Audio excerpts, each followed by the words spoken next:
ورحمة الله وبركاته. وعليكم السلام ورحمة الله وبركاته. اسمي سيف الرحمن. ما اسمك؟ اسمي الولولي. مرحبا يا صديقي. مرحبا. أهلا وسهلا. أهلا بك. كيف حالك؟ أنا جيد الحمد لله. كيف أنت؟ بخير الحمد لله. هل تتكلم باللغة العربية؟ نعم لكن قليلا.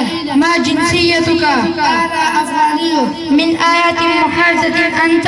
أنا من محافظة الخوص. هل أنت مشغول؟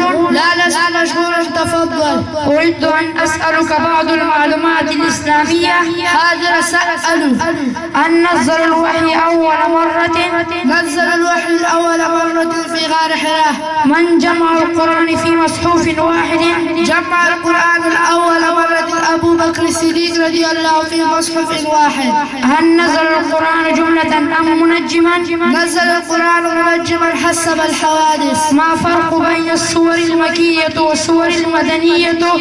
السور المكية قصيرة أما السور المدنية في التاويل.